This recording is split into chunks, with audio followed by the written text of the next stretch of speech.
Okay, somebody's been down up in here since I've been here. I'm gonna tell you why. When you come up in here through here, okay? This part right here, it had a bunch of all these fucking sticks and shit had been fucking knocked down. Okay? Those cans right there in the ground, I just threw them there. Okay? Plus, there's sawdust. Something's been chopped down over there, and there's some sawdust right there on that fucking tree. Now, that sawdust wasn't fucking there last time I dropped property off here. So what I'm gonna do is go over there and confirm the property's still there. I just got here. Okay, I haven't even unpacked the stuff up there yet. So what I'm gonna do is, this could be their way to scare me concerning my property being stolen. Okay, because see, when last time I was here, I looked how many different ways that I could get in over there. That's why I didn't pick. I would have picked this way last time, but I didn't, because last time I was here, this was all fucking wooded up with huge pieces of branch and shit. Okay, now somebody came fucking up in here and fucking saw some of that shit down. Okay, and who did it? And let's see if my fucking stuff is gone. Now this could have been their way to leave the sawdust, so I'll notice this, and to leave this part, okay? So I'll fucking gather the shit up and move deeper into the woods where somebody can be up in there. Like a homeless person, they propped up there to fucking assault me, try to rape me, or rob me, or all three. Alright? Now, because they know that when I go back to a fucking area, because I've made videos about it. You know, I've made videos about how I dropped property off at areas and then came back and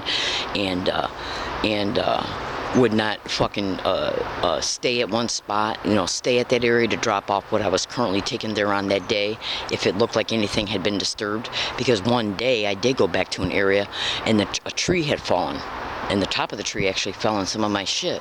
Okay, the point being, so the stuff I brought with me on that day, okay, I took somewhere else.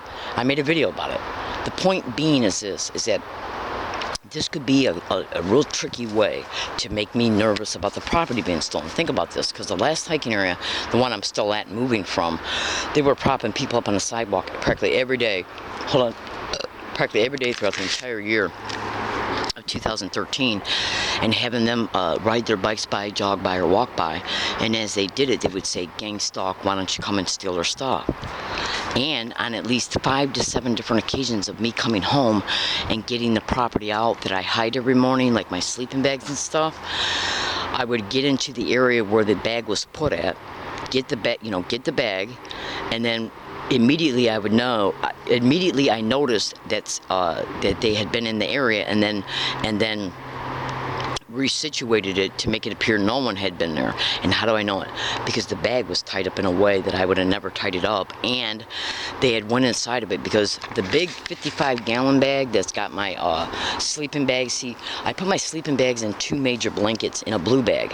I then put that in the bottom of a 55-gallon industrial size garbage bag. Then on top of that bag,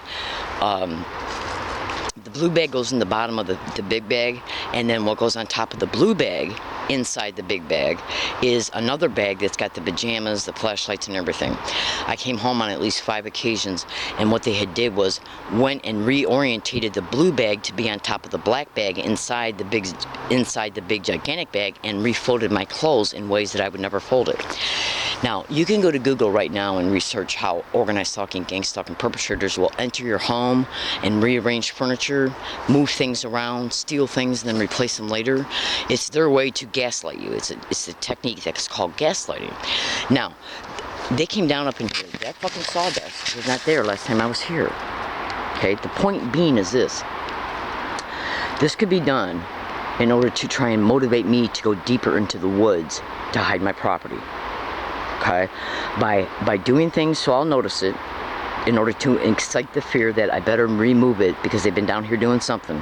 Okay, like chopping down trees. I made a video and audio files about how they would act like that they're down up in this area, because see, in gang stalking, they'll use anybody, utility company personnel, they'll use landscape workers. Like say if I'm in a park right now, okay, they can use park rangers or park volunteer service members or individuals who are acting like they're in the park. Now, if I was in a park, what would be the things that because organized crime in the system is what's steering this, and they got to make it appear that they got a logical, normal appearing reason to know where you're at. in order to have the police come and evict you, give you a ticket or whatever, or park rangers, like say if it's a park. So what they do through the track and surveillance and observation of the target, they see where the target's at in real time, including using my cell phone as a GPS tracker, which means they know where the location I'm at and that I'm stationary in it. Like I'm standing right now, that means I'm stationary, okay? Which means they then have a fixed location pertaining to where I'm at. Now, if they know that I'm dropping property off here, which they obviously do because they're the ones who are responsible for me having to move and the time frame I got to do it in. The point being is this. Like I could have came here today and they could have already had somebody propped up to be here, acting like they're down here for normal apparent reasons, okay? Or reasons that they shouldn't be down up in here for, like partying or homeless people camping out themselves. Okay, now I've already made audio files pertaining to, see, because what you got to understand here is that gang stalking, a huge aspect of it is victimization. Okay, psychological rape, psychological victimization as a result of you having your property stolen, damaged, while they make it appear that the theft of it happened because of another homeless person or because park rangers cleared it out, like say if it was a park, because you shouldn't have had it there to begin with. They know where the property's at as a result of tracking you in real time to see where you're doing, what you're doing. And they obviously know I'm moving property because they are the ones who gave me a ticket to move. The point being is, and UCSD can lie, but do you really honestly think that any UCSD campus police officer is ever going to tell the truth pertaining to them actually knowing that I'm being gang stalked on their campus and the fact that they sent 2 cops to my hiking area 3 miles off campus to give me an eviction to move? Do you really think for 1 second that these little filthy whore-ass rats, okay, will ever tell the truth? Absolutely not. He lied right to my face and said that he knew me. When I wouldn't give him my ID, he said, "That's okay, I know who you are." I go, "How do you know who I am?" He goes, because I talked to you before." Complete bold-faced lie. Never seen the guy before in my life, and that is the truth. The point being is because he wanted to make sure that he had my identification in order to be able to put my name on the ticket. So if he knew who I was, why did he need the ID? And why, when he called my name in, did dispatch automatically and immediately identify me within 15 seconds of who I am? Okay? In fact, how can they even do that? Because UCSD, under any conditions, is not supposed to know my date of birth. They're not supposed to know my address. They're not supposed to know none of it. Okay? So, in order for them to call up and say, I got a Leslie Williams here, okay? How many different Leslie Williams could have came up over the radio? And the reason why I'm saying that is because you would not believe, go to YouTube right now and extensively research, YouTube and Google, and extensively research learning disabled woman brutally arrested at SDSU. Now there's at least 10 to 15 videos online showing me explaining what happened there. Now when you cross-reference that bullshit to what they did concerning UCSD, first he wants my ID, I tell him I ain't giving him jack shit. Okay, because I knew what it was all about. As soon as he told me he was UCSD, I knew exactly what it was about. I go, I ain't giving you jack shit. Okay, so he gets on his radio and he says, "I got a Leslie Williams here," and within seconds, literally within seconds, dispatch called back all my correct information. Now go to YouTube and Google and type in "learning disabled woman brutally arrested at SDSU," and listen to what I put up with there. Yeah, nothing but complete insane lies and bullshit. So we're gonna see. After I get done making this video, what I'm going to do, put the video camera in my pocket, and then I'm going to go over there and make sure that the property I've already dropped off is safe, and then I'm going to assess the situation, okay, and probably walk a little bit deeper into the woods to hide the property I brought with me today, and maybe even the property that I've already dropped off.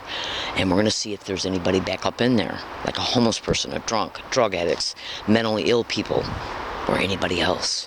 That's right. I sent 2 tweets before I left the area that I just left, stating where I'm coming to.